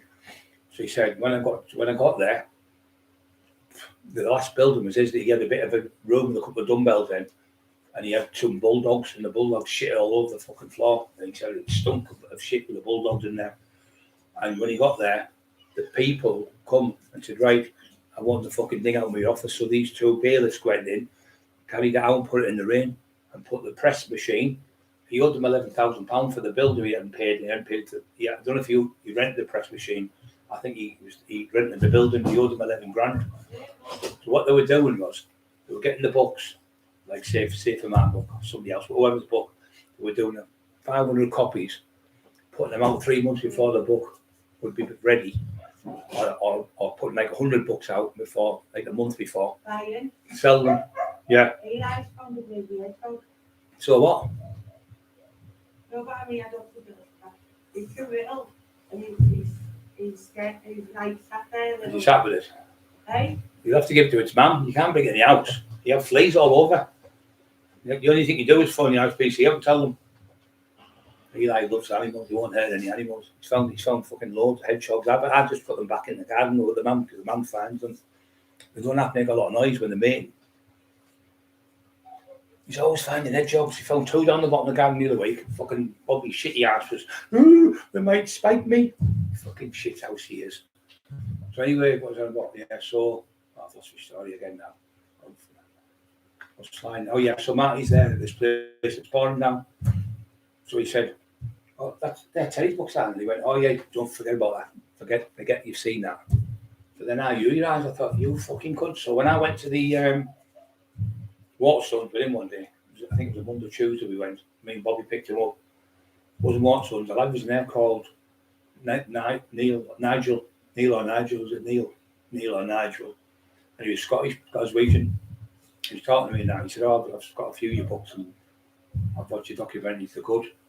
So he said, you'll do really well in here. What we want to do, we're going to probably get a 500 books. They sell, we'll get 1,000. So they had this ordering for 1,500 books. But anyway, the COVID come and the order got squashed because they couldn't sell them because the COVID come, and I couldn't do the book signing obviously because you couldn't have more than 3 people in the room, so it was fucked it up. I'm supposed to have getting shut up, fucking pup. And he said, oh blah blah blah blah. So he said, oh Jamie, he said, do us a favour. So I didn't sneak up. I went on the other end and I could hear. I was listening a bit nosy. See what he's saying about my books, you know, it was good and that. So it wasn't, I hadn't done the book. So he said, oh, them books you give me, Jamie, he said, 20 of them have got the ISPN number. It's the number of the book, like a registration off it on a car.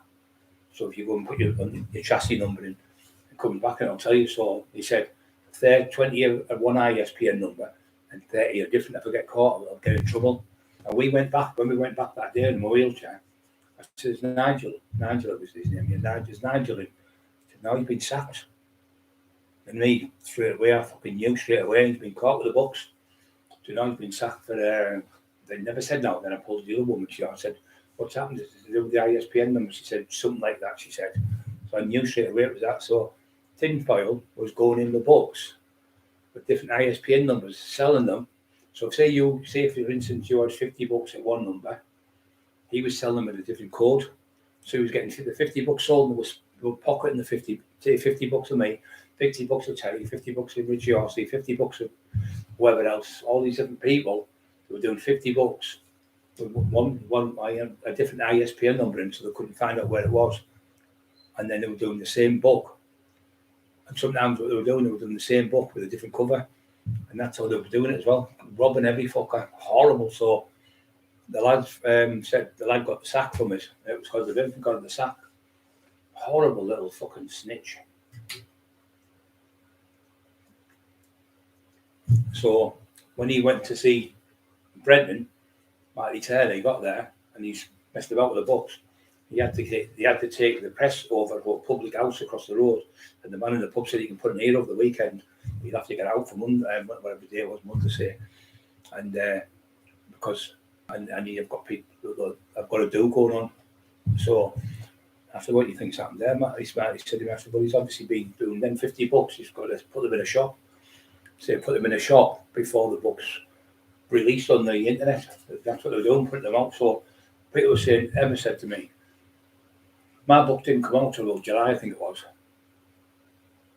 July, something like that. And she went, oh, your book's out already in November. I can't be, it's out till I haven't printed it.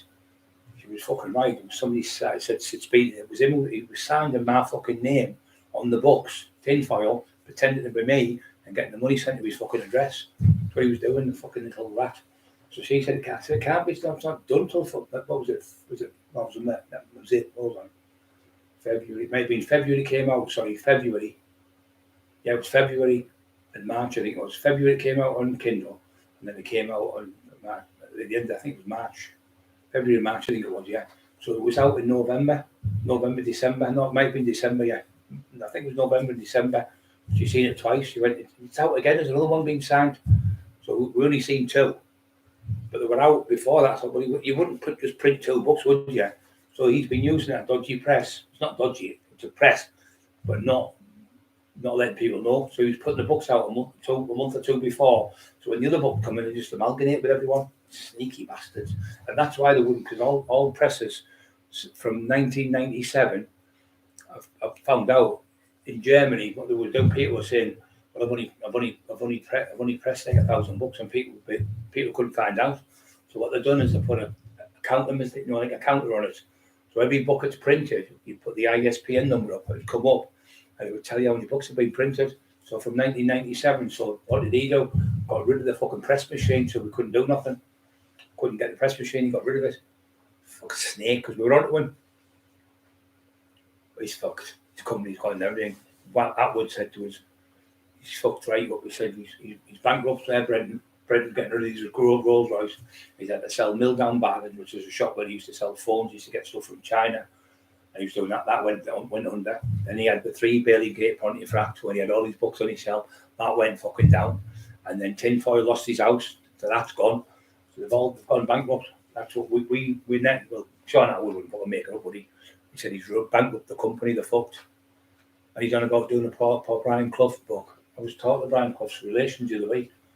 Never in a million years. It's all shite. And he's doing the Paul Sykes movie. We heard him say that the other week on a thing where he was saying, I'm too busy, we've got things to do, we've got the Paul Sykes movie. But you've been saying that for nearly 10 years. 10 years, it'll be next year. Been on 9.5 years. 10 years with Western Edge Pictures. Fucking shit. Lies. What he did is, this is what he did. So, this is what he did, because what happened that when Steve Richards was doing my book, there was going to be a film. It was about Lee Duffy and Viv Graham. And there was a lad called Andy Hutt. Andy Hutt was an actor from this area. And he was on stage, he'd been in a few television programmes. And he played football and that on a Saturday, Sunday. And he was a nice lad. So he came in, he was about 6'4", 6'2", looked like Lee Duffy. And he was same type of build as they, about 15.5 stone. Good physique. I said, oh, then we'll have to have fight 2 in the back. I went, oh, fuck that. He said, he was laughing, he was poshish, a bit toffee nose, but a lovely lad. So I got to meet him and he used to come see us. So what happened was Steve Richards put out in the newspaper, Viv Graham, Lee Duffy and Viv Graham movie being made, Newcastle. Could we have people for auditions? So about 200 people went for the audition, 200-300 people. So what Steve Richards said, I was never going to make the movie. He said it was just a ploy to get more people to go and buy the book. So he said, I made another £100,000 that year. So what he done is, pretending it was going out, he told the newspaper it was going out. He got actors in who were like, not top range actors, but he got them in because they were seeing it was in the paper, movie about notorious fighters, blah, blah, Lee Duffy and Viv Graham, which obviously Peter would buy that book and buy the watch the movie. So they had all the saying and all the papers and that, and Andy Hutt was going to play the part, they had him in all that. So That's what they're doing. It was just a con. So that year, there was an influx of Big Frame book sport and an influx of Lee Duffy book sport. It only benefited Steve Richards. But he said, I was never going to make the movie. It was just a ploy to do it. And that's what they did. So he's copied off. I told him what happened, see. That little rat, he's gone on the phone going, he said to Brendan, well, we're going to be doing the movie. So he's contacted, say you were a publishing firm, even though there were a 2-bob one, they could phone the local paper in Leeds and say there's going to be a Paul Sykes movie is going to be made by Western Edge Pictures. Now, I do believe they did talk to them, and they were like that a little bit. But it never ever came out it was Western Edge Pictures. He said that it was Western Edge Pictures. So nothing's happened in over 9 years. So he used that to pretend. So he got hold of a lad who was an actor in Emmerdale, and he said, "How would you like to play the part?" And we'll give you a percentage of the film, and it's that. Would you like to play the part of Paul Sykes? Oh, yeah, I'd love to, which you would do if you're an actor. I believe that was true from Tin Foil. I believe it was true from Rob Brenton. It was never going to be a movie. It was all made up. So if like me, I said, "I'm doing the movie tomorrow," and I get somebody like I know who's in it, like Lee Watley or something. Yeah, we're doing the movie soon. It's going to be getting done. And then the papers come in and take your story, and that it just makes you sell more books. So he tried to do it Tin Foil, and tried to do the same ploy, but it didn't work. Because when he said, "Oh, I've got £1 million," they went, "Well, who's giving you the money?" And he couldn't. I said, £1 million is not a lot of money for a movie, for a big movie, you need quite a lot of money. So the next day for me, when I've just been offered another $1 million, $2 million, get in there, get in, $2 million. I went, and then I realised I'm not a fucking crank, yo. So who's giving it? So I'm sworn secrecy. Well, the first thing you would do if you were fucking promoting it, if you're going to sponsor a film, the co-op fucking dairies or something, whatever company would want the name, wouldn't they, there in the newspaper, and say what he went. Well, I'm getting 2.5% of $1 million. He said. Then he said 2 million. So that's at 50,000. Fucking fantasizing bullshit. And that was 4 years ago. And Jimmy always said pure fucking lies again. So those things like tiny little individual bits, cardboard, fucking Ted Ferret teeth. Like a fucking ferret, and that ginger hair, beaver head, beaver nut. He hates it because his hair's pure ginger. He's like him. There he is. Hiya. Hello, ginger. He's got hair like a coconut. He's got them coconut, proper ginger. Red jean. Fucking hates. He says, no disrespect to anyone, red hair. It's lovely, some people's hair, but this isn't. It's like a fucking coconut. He's head. It's like that, and he like Wesel gummies. His head's all over the place. He's fucking vile, isn't he? So all these people like Simon came on and everything. Simon Ambler come on now. Why would all these people come on and make lies up? Sport, play drugs, rugby is a drug sport. Play gentlemen you never heard that. I'm like, it's the next time. Hey, I told you about the fucking Super League, and then they're trying to do a Super League that comes. Oh, it's fucking itchy tonight. Yeah, so the lies he fucking makes up. He just lies about everything. I've spoke to an officer at Pluto. We all fucking know that. Fucking PC fucking Doyle. Get up your Doyle. Carol nicknamed them that. The Doyles. Fucking techie Doyle. Fucking hell. Pissed the pants. It's not the pants, it's the pants he's worried about. It's the bed, it's the bus. Peeing the bus, coming from Newcastle on the bus, spewing up all over fucking Paddy Maloney's house. It was a Paddy, I think it was. Falling asleep in Paddy's house while they were doing a documentary. Fell asleep. He snores like a fucking pig. When we were out the do, he fell asleep. They wanted to cut his eyebrows off with his hair off and everything. And I stopped him doing it. She would tell me he hadn't overdosed. So please tell me he hadn't overdosed. I said, well, he's close to it. I said, we went to take the bottle off him. And he went and got the bottle back. Crackers. He was going to get out the car about 70 miles an hour. He opened the door. He said, I'm not staying where I'm not wanted. I said, not wanted. I said, you've just been paid for doing nothing. I drank all that drunk. You've gone around doing this, doing that at the bottles. Drinking people's dregs where you just go, when it's gone warm or something at the end of the night, I'm not drinking that. He's gone like that. Drinking people's cans and empty bottles. After drinking one bottle of vodka in here. Was it Bacardi? Yeah, one bottle of vodka in here and 2 pints of Bacardi at the do. And about 6 fucking bottles of fucking pills, or whatever the fuck it's called, in little bottles. And then he went round and drank the tins, not the tins, sorry, the bottles, shaking them, and people's glasses, drinking them. The woman said, I've just paid £5 for that. The lad made him pay the money back. It's embarrassing. He was getting up the woman like that and crawling. Didn't mean it. But he's mauling the chest and everything. Fucking dirty beast. And he did it again. The lad said, I was only about 4'9", 4'10". And I'll punch your fucking head in your scruffy cunt. If it wasn't with Brian, I'd kick your fucking face all over. And then the doorman come in. The doorman went, I will knock him clean out. I'm going to knock him down all these stairs because it was like it was a windy bit like that going down.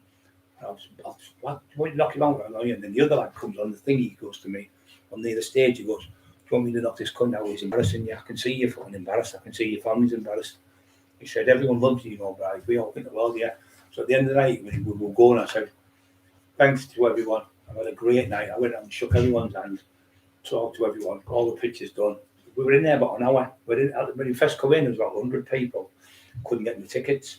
Went, oh, fuck, they don't pay us. I went, yeah, but they've come to see me. They've come all the way in the fucking rate to see me. I'm not going to could have cut hundreds of fucking miles for all we know. I said, no, I'm not doing that.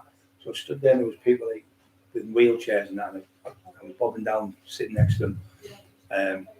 With the kids, and I was holding the kids and that. And 2 kids in my arms, and then it was like all the people and that. But I got pictures with every single person. Everyone got the pictures, guys. Can I have another one? Of course you can have another one. Go over here. And I was dead polite to everyone. You know what I'm like. And I wouldn't stand there and do 50 pictures and leave 50 people went on. I wouldn't do 100 pictures and leave one person went on. I'd do everyone. So anyway, I went in the door and I was going upstairs. Can I get a picture? Of course you can. Can we get to the top of the stairs first, guys? Can my legs a bit fucked? Because I end up, no, let me up the stairs.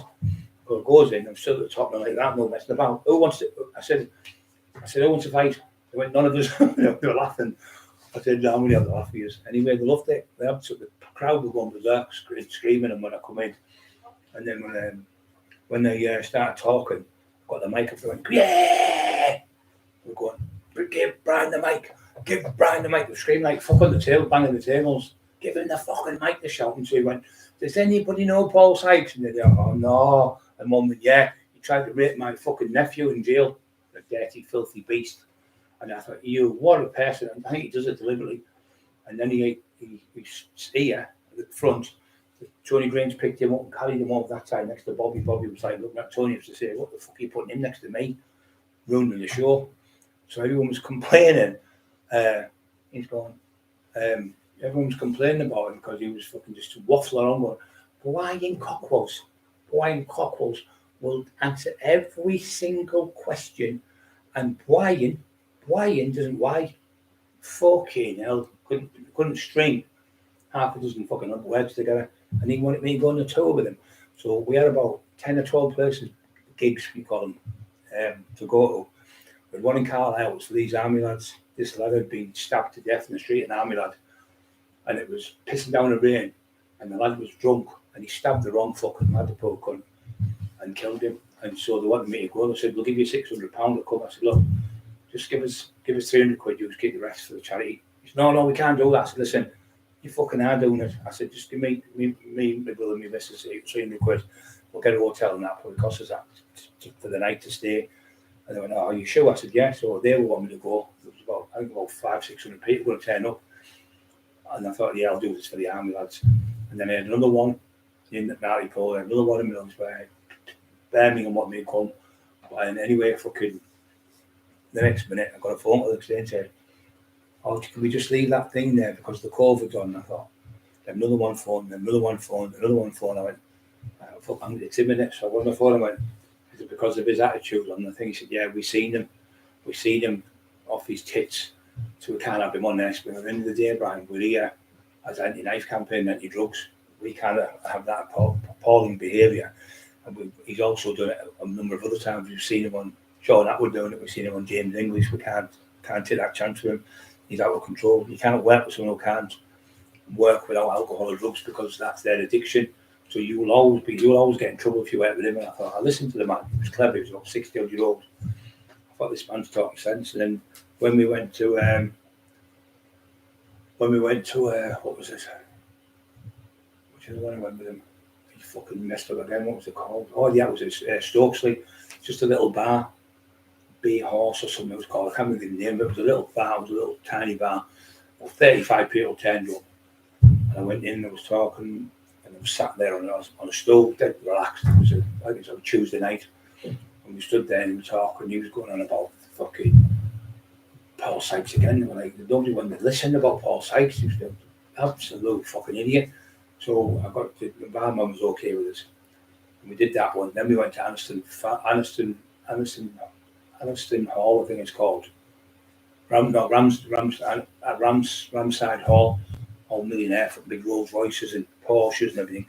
And what it was, there was a platoon of army lads for the generals, and it was the end of the whatever they've done, whatever they've been in war, would come back. So we went on there. There was a do for them. So anyway, one lad come up and he went, "You remember me, Brad?" I went, "I don't, son." He was about 25 years old, fucking 30 medals across here, probably war hero. I said, "So, what was what did you do?" He said, "Well, I went in the army because of you." I said, "What do you mean because of me?" "You come round my house and you went to tax me." I was about 17, 18 at the time. And I was doing the gear on your area, and you grabbed me by the throat and pulled me up and started strangling me like that and just put me back down. Went, "No more. Do you understand me? No more."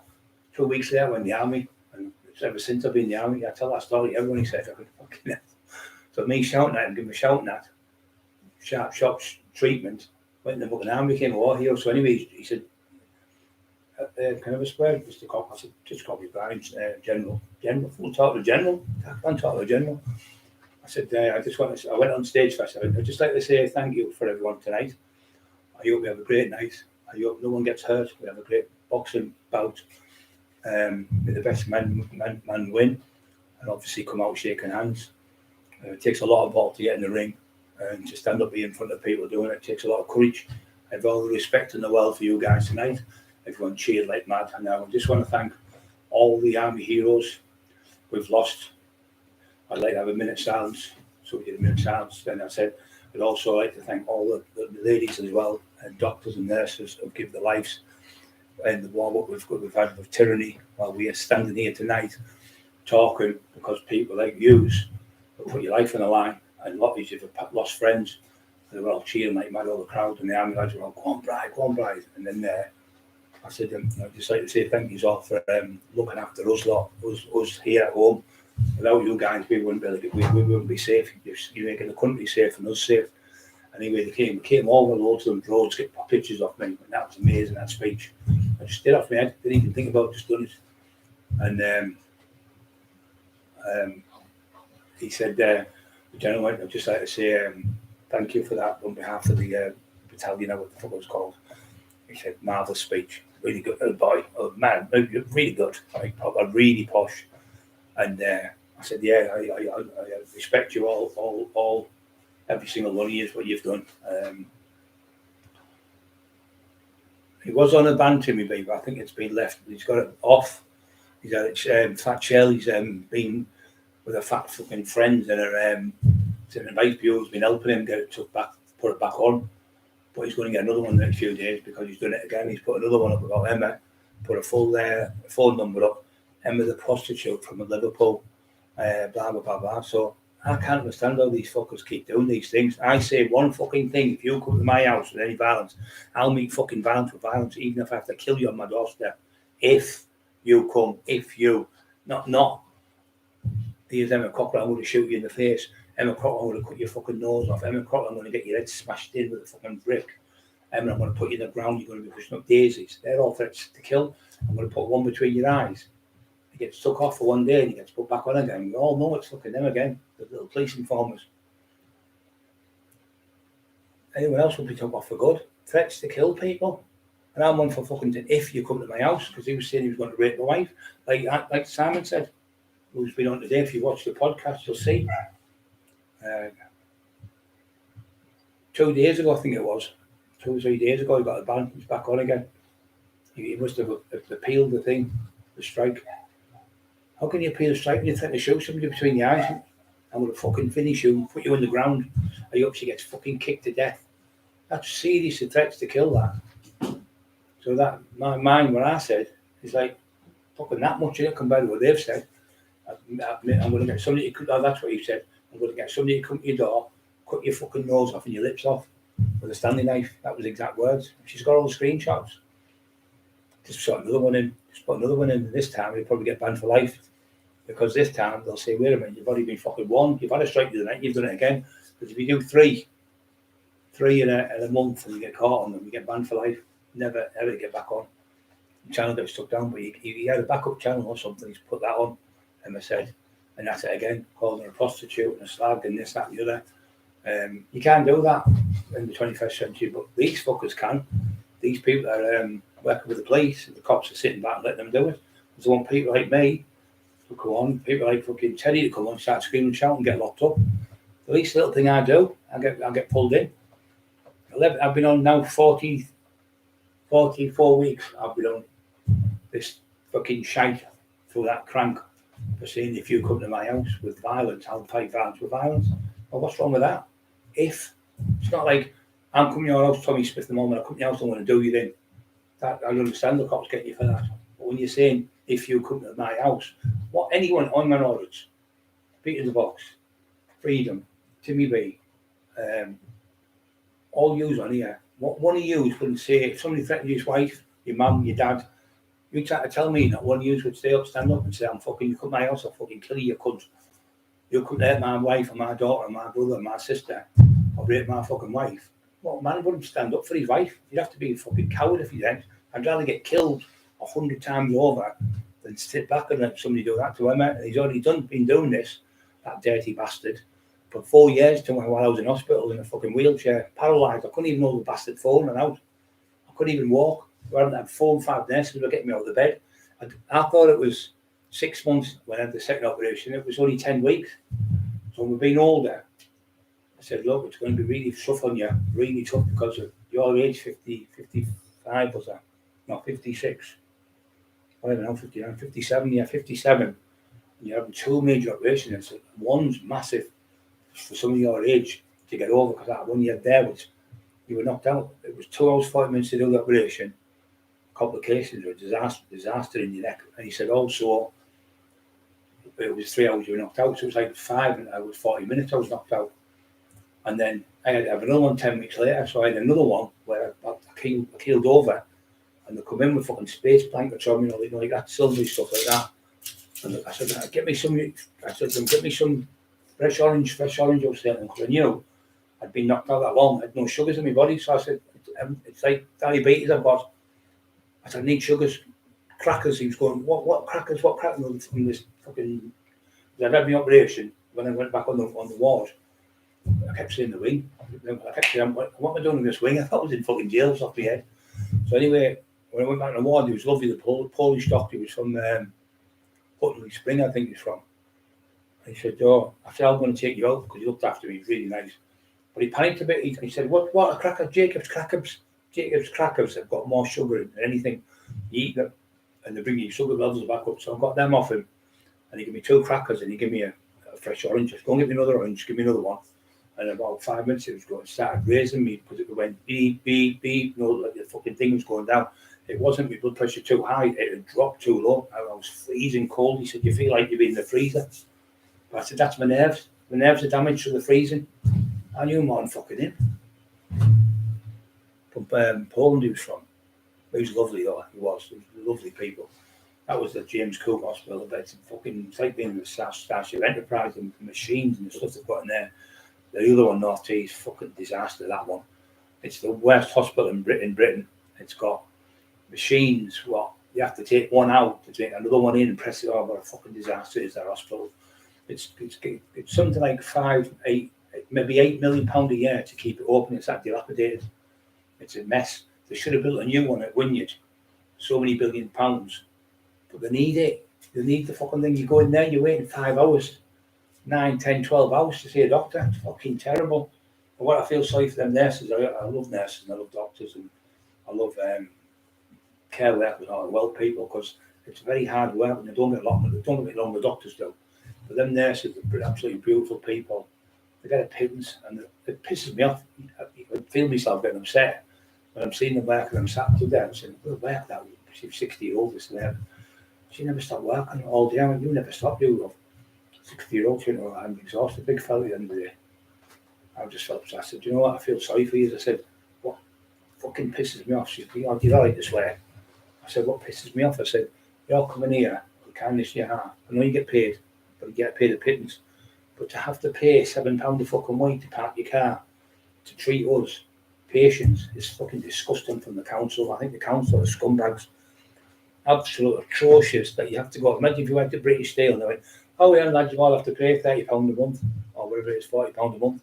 It's fucking scandalous. You're having to pay to go to work for your car. They're trying to do it. They're trying to do it now in Stockton, somewhere else, where you have to pay to go and get your shopping. Pay. It's going to run the shops. The shops people just fucking say, I'm not going to that shop. It'll just they build a rod for their own back door, and they're fucking stupid. They don't think.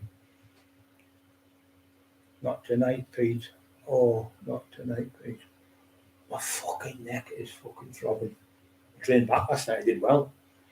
Really good. I did. I got this morning. My hand was tight, but I need to go to summer. I've been to summer for a fucking week. Oh, look, white. Yeah, he's going to me.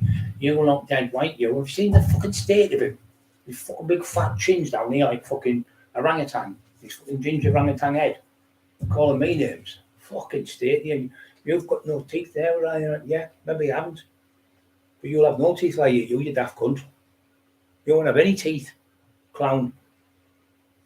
He went, I'll pivot and move. Pivot and move. I'd slap you once and knock you fucking clean out. You'd land over there somewhere the other end of the room, you stupid fat cunt.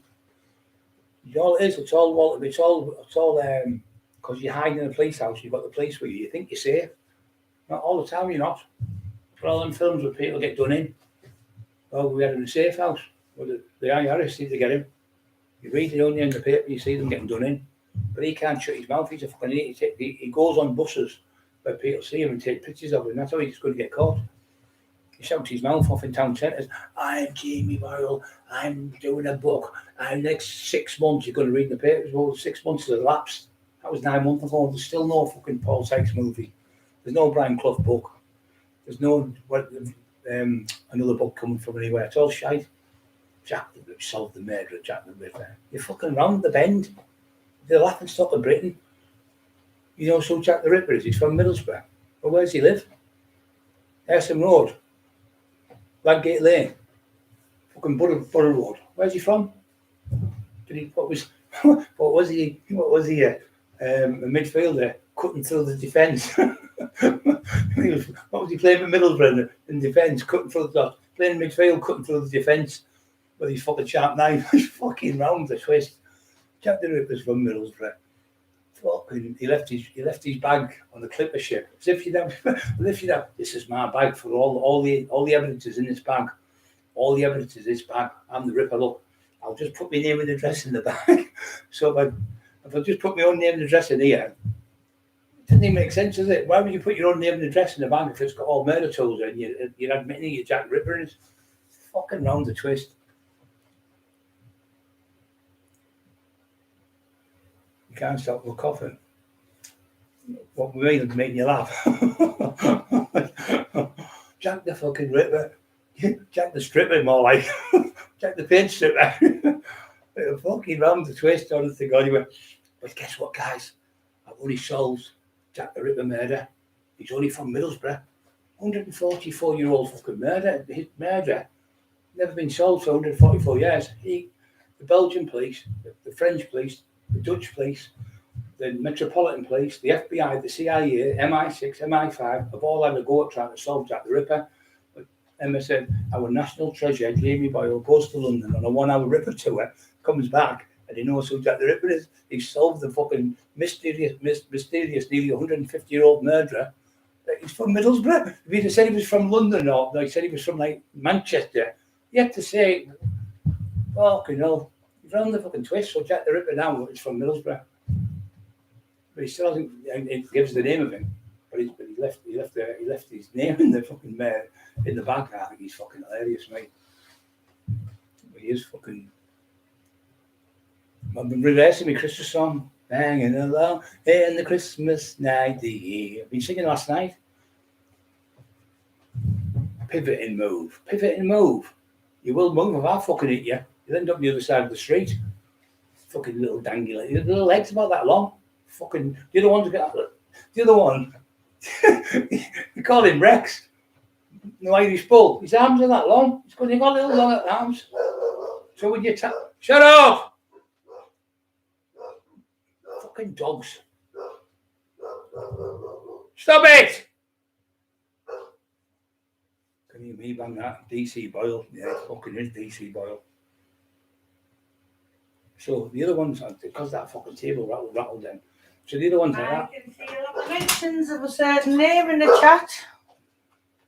Keep out of it. What? Keep out of it. No, I won't keep out your chat. Stop shouting them out. What are you shouting for? Because I won't.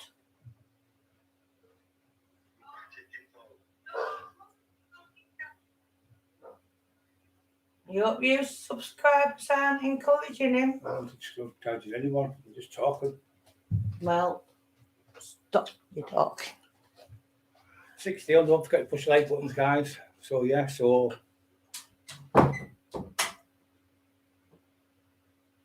someone's gonna say so Jack the fucking Ripper. He's from Middlesbrough, but he left. When he found that they found a hand in a bag on a ship heading towards Middlesbrough, and in that ship they found the bag. But when Jack the Ripper was killing these women, he killed Mary something, another one, Mary Kelly. And then he killed 5 ladies, and he gutted them from down below to the top again. He gutted them, and a lot of people think it was a doctor that did it. A lot of people think it was somebody from the Kremlin War. That was the Crimean War, and a lot of people think it was a doctor because in the old days you didn't get autopsies, you wouldn't do them.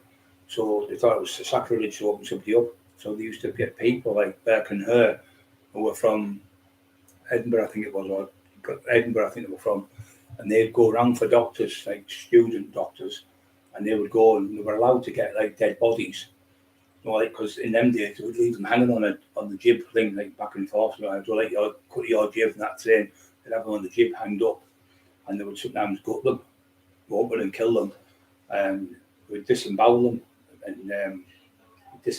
and fucking hang and quartered. So they put them in a quarter and quarter them. And that's where that saying comes from, hung, hang and quartered, to disembowel you, cut your guts open and everything, and leave you hanging on there, pull your giblets out and everything, and you'd be laid like that. So the birds would come along and eat your eyes and everything. So people think, well, I'm never doing that. Look at him, what happened to him for doing that? So what they used to do is they were allowed to get the bodies, but they weren't allowed to get.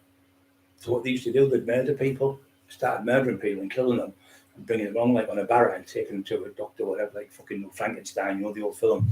It was a bit like that, if you can imagine that analogy.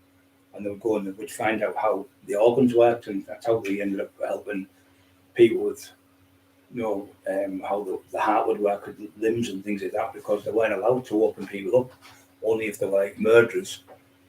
If they were murderers, they could use the bodies. They were given to the hospitals. But back on there, you started killing people, suffocating people, and killing them, and just killing them, and bringing them in, getting money off them. But they got caught in the end, and they got hanged, I think. Yeah, from Jack the Kipper. Coconut oil, good for hair, but dry, crispy, laugh out loud. Yeah, but he's on chip pan fat. She's had the chip pan like that, fucking chip pan fat is.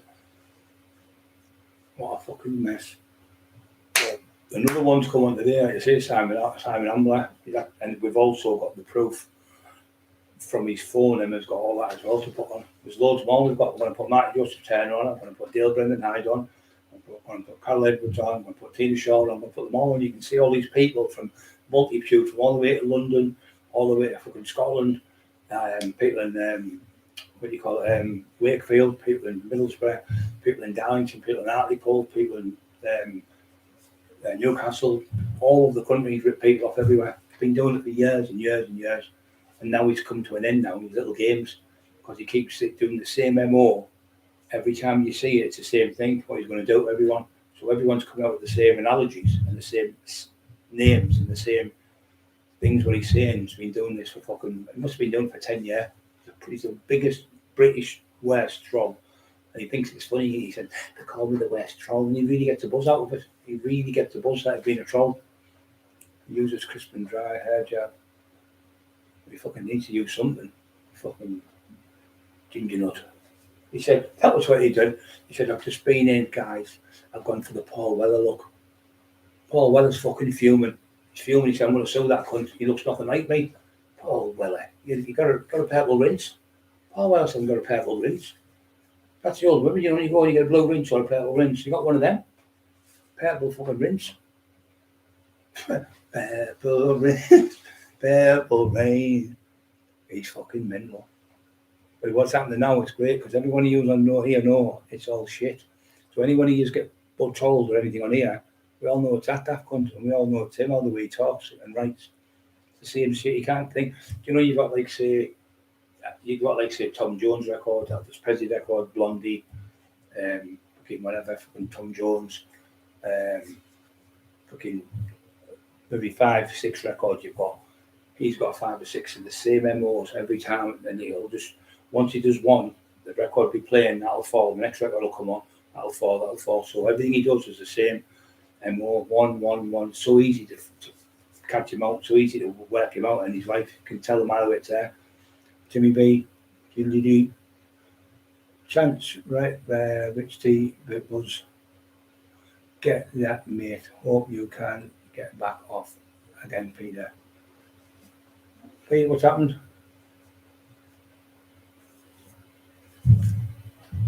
Unhidden someone, because Freedom questioned it.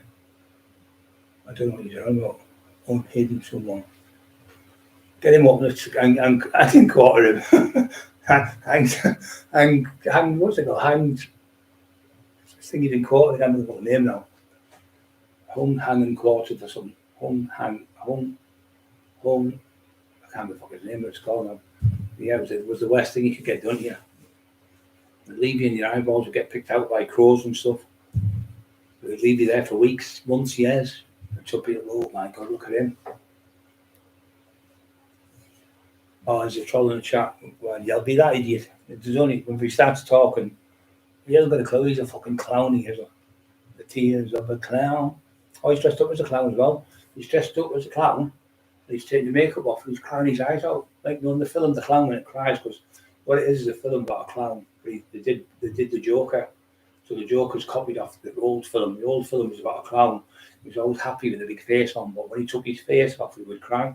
So he did a video, takes the face off, he goes, he starts popping tears running down his face. It just shows you that NPD, narcissistic personality disorder, can cry on the teardrop. She did the same, Emma. He's like, you bullying me, I'm going to get the place. So both of them are pure con merchants. They've got no money now, though. They're getting nothing out yet. No books, no documentaries, no fuck all, no movie out. You've got nothing. He's waiting for police to arrest people. That's all you can do, grass. So you're waiting for your blue gyros coming in the post. I'm going to look at Steve. I'm speaking to the authorities. What do you think? Yeah, the mayor or something. After Christmas, I'll be sober. Oh, hang on, audits. Yeah, I was waiting on something else. My neck's clicking like fuck, you know. My hand's killing me. Pivot and move. Fucking pivot and move. You can't time fucking 19, 18 hours of the day. Ah, I know what fucking day it is. Oh. Yeah, I was thinking them every night. He was having vodkas, 2 or 3 vodkas bottles and all that a day. He can't do that now. He's on the Kestrel bull, isn't he? The Kestrel. 20 things the Kestrel a day. Fucking Kestrel. Come on, Kess. Come on, Kess. One trick shield. I like that for them. The old man was classing it when he played in goal with the Man United Bobby Charlton and he missed the penalty. He went, you moved to the kid. And the kid had to go back in and he scored. That was fucking class, that for them. One of my favourite films. Could be a D-box. Can't touch this. Fucking class, that song when it first came out. I did MC Hammer. Cooks in peas like a pound of bacon. Yo, will it stop? I don't know. Turn on the lights and they'll glow. That was good as well. What do you call him? Ice Baby. Ice Baby. He got done for pinching the rights of Din Din Din Diddle Din Din, which is Queen's song.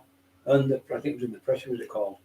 Din Din Din Diddle Din Din. And he was going Din Din Din Diddle Din Din, Ice Ice Baby. Really good song that. He was selling that many fucking records. They couldn't keep up with him. Remember, it was an excellent song. Duffy used to dance like him. Duffy was a really good dancer. He used to go down on one leg, like a Cossack dance, and do the Cossack dance. Tell you, I was doing that, kicking his head down. What the where am I fucking at here? They're all fucking mental. I'm off my head on a fucking half a biscuit, fucking tablet, half fucking full of smack, I think it was. Like that, and all the floors are flying all over the place. It's what the fuck am I getting here? All the others were jumping about, and I'm in the fucking place. I don't know where I was at. I don't know, I was coming and fucking going. Honestly, it was fucking mad. That was them days. You go out on a fucking Friday and go back home on a fucking Monday, Tuesday. Yeah, it was good them days. Fucking class. Depends to me, no one. Depends how many on it. Humble, apple, crumble. You watching? Humble, apple, crumble. My fucking next part. Right, I'm going to show guys. I've done nearly 2 hours, 145 minutes is that. I'll let you get going. Give me no one game in Wednesday. Oh, it's football tomorrow, isn't it? Man United play tomorrow. To win tomorrow. They'll find out in the next few days, I think, with the takeover with Jim Ratcliffe. Takeover. I wish I could tax the country. I wish I was there with him when he was getting handed over. 1.5 fucking 1.4 billion. Okay, now I'd love to be there, mate. Sorry, Jim. You've been taxed. What are you going to do? What are you going to do? Fucking, you wouldn't be able to carry it, would you? At one point, fucking, I mean, about £1 million. It's fucking massive lump, you know, to carry. Fucking weighs not a ton, but it's fucking weighs a lot. That was the Addison. You've got to count like £1 million out when you're doing the gear, and you've got to give it back to the people with your own. You end up with about 30, 40 grand. You have to give them 1.2 million back. The cannabis in the old days. Your hands are fucking filthy when you do it, counting. But you have to wear gloves in the end because you can get your fingerprints. But I never ever bought the machine because I thought it's automatic fucking jail if you get caught with them count machines. And they always keep fucking breaking and going on. You're going 1,600, 1,650, 1,600. What time's that? I think he thought, what fucking hell, what was up to 1,600? What was it again? What was it? I don't know. And then I've lost count now. Should be 2 or 3 years all fucking messed up at the same time. You have to start all over again. So I said, just do them in thousands up. So you've got 1,000 or 500, so 500, 500 and 500, put elastic band on them. And we did them like that. But every time we were doing that, night all, take care all, take all when you're freedom lord of the fly with Piggy.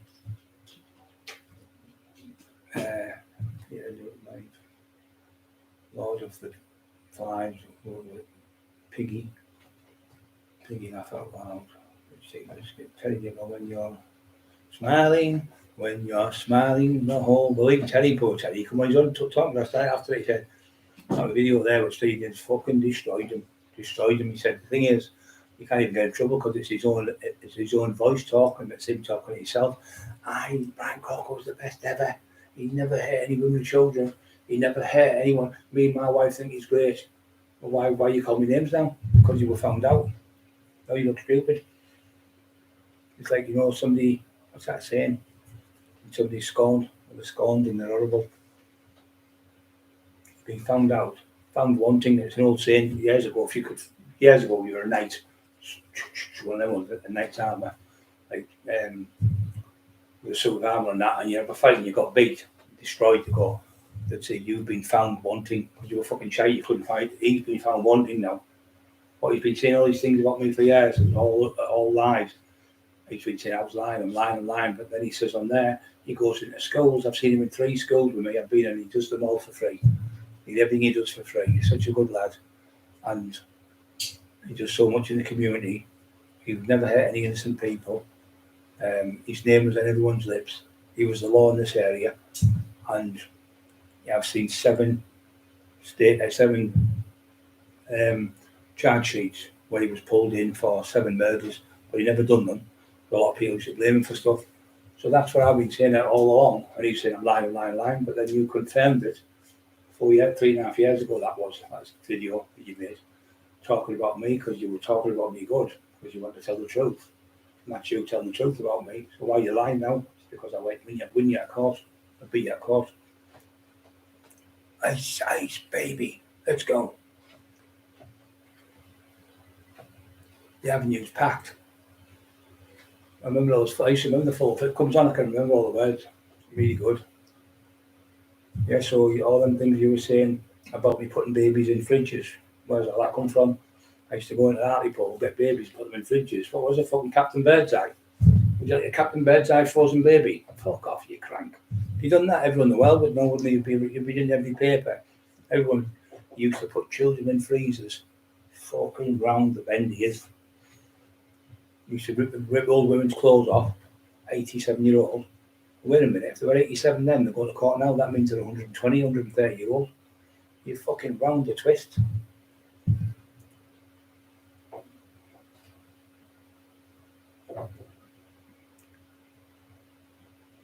Take it easy, guys. I'm going to go on all time page. I'm fucking knackered. I've been up since 3 hours ago. I've been on answering questions all day on here.